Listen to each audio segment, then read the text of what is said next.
Keith McGowan here, the Outboard Dad, here to help you have a better boating experience by maintenance and upgrade and purchasing the right motor. We're going to continue on with our rebuild that we're right smack dab in the middle of. We're coming to a close, getting ready to clean the block next and go through some more things I want to show you. But I also want to talk about my used outboard motor buying guide, $20 value to you free if you subscribe to my channel by October 13th. So might extend that, I don't know. I've gotten a lot of responses. So soon this will be on Amazon as well. So today we're going to continue on finishing up the other side. If you remember in the last few videos, we did the 100 grit stones, we did the modified stones at the bottom, then we did the 200 grit stones to bring it even, and then the 300 grit stones. Then we did the flex or dingleberry hone, and then we went ahead in with the brush with the diamond tip after we went in with our Dremel tool to make sure we chamfered all our ports. So I'm at the 300 grit on this other side now. Just kind of blew through it. You know, when you hear focus, turn the radio on and you get through it, that part's done. Usually you're just doing 1 or 2 cylinders. This one we're doing all 6. So the other thing we did was, I want to show you here, went ahead and started cleaning all my surfaces before when I flipped the block over. I also took my tap and went through all of the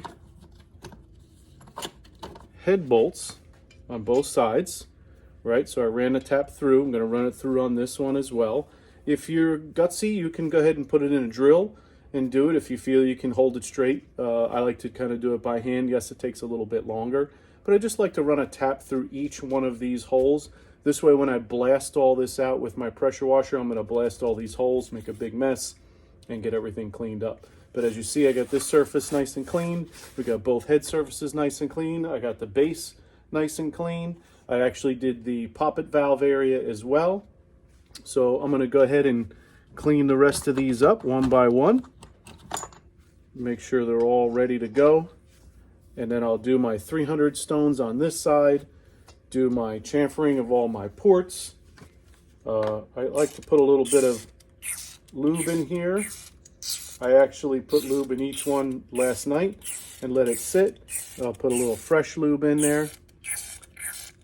It also then penetrates into all of these holes, and any dirt or sealer or anything that's in there will get forced out because the penetrating oil sat there and soaked it up on the overnight.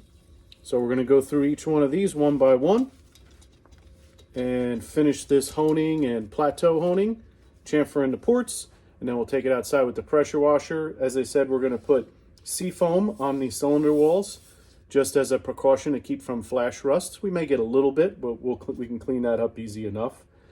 And we're going to do a piston test to make sure all of these pistons go in and out. We're going to do a ring test. We're going to put rings in each one of these and check all of our ring gaps. Interesting thing I found out, when I tested 2 rings on the port side, the second ring was actually 18 thousandths and the one ring was 23 thousandths. So you want to check all your rings. I may actually adjust that one ring by giving it a little bit of a chamfer on one end so that I can bring up my gap. There is a gapping tool that you can use with a little grinder. I don't have that. I'm just going to do it manually just to make sure I'm right in that 23 thousandths range so we're even throughout all of the cylinders. So it's going to be a little bit of time and a little bit of effort here to finish going through every single one of these holes and just tap them all. And then we'll finish hone and get this outside and clean it up. So finished boring, finished honing, finished with the plateau hone. Now it comes time to do a little cleanup because you can see my bench here.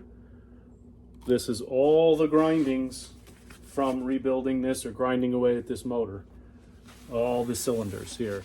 So we're going to clean this all up and we're going to make sure we have a nice clean surface when we bring the clean block in. So yes, these are dirty, but we're going to put clean ones on top of it. I like to absorb the junk. So when we bring the block back in now, these gloves will be put aside only for boring. I'm going to take a couple of nice clean rags here.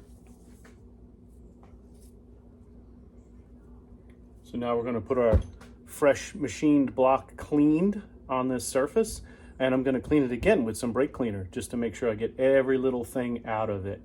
So let's get that block cleaned up.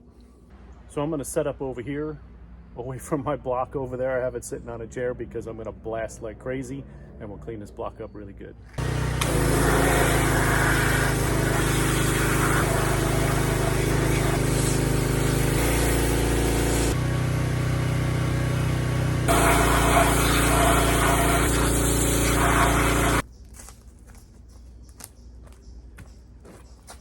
So now that we blasted it all out, we know that it's clean.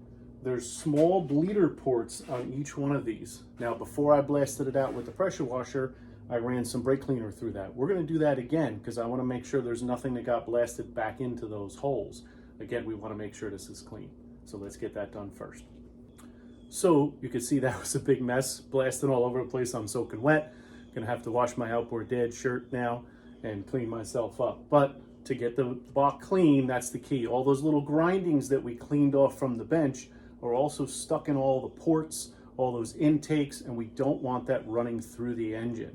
So now I can stick my finger in here, all the way down in the port, and it comes up nice and clean. Well, as clean as my fingers are, but now we have it a nice clean block. Now I'm gonna go through, I did put some seafoam on there again, just to keep it from flash rusting. Gonna kind of dry everything out. I'm gonna take a Q-tip, believe it or not. That's why I always keep them up here, and I'm gonna go through every little bolt hole and just dry up all the little, especially the ones that are sitting upward that are gonna hold some water, because we don't want, it's not gonna rust in there, but I just wanna clean it out. I did blast everything, so I know that there's no dirt in those thread holes anymore. So this is ready. Once we clean it up a little bit, we're gonna do a few more tests on our rings. If you remember, I said that I had one ring that was 18 and the other ones were 22, 23. So we're gonna go through one by one. Yes, it's gonna be a little methodical, piston by piston, cylinder by cylinder, and measure ring gaps and make sure all are equal ring gaps when we're done. And then we'll move on. So thanks for watching. Please don't forget, send me an email at keith@outboarddad.com. And the used outboard motor buying guide, $20 value, is free until October 13th. And we're going to continue on next. This is where it gets exciting. We're going to get that crankshaft. We're going to clean it, make sure it looks good, which we already knew it was good. But we got some new bearings for things. Some of them I'm going to use, some of them I'm not going to use. And I'll explain why. Again, it's from what old timers taught me, several different people over the years. But now all our surfaces are clean.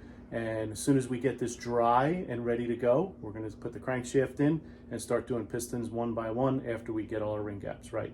So please like, subscribe, send me any comments that you have. And I love the comments that are coming in. I'm going to do a follow-up for my what outboards to avoid, because I had a ton of feedback from that, from people who've used certain outboards for many, many years.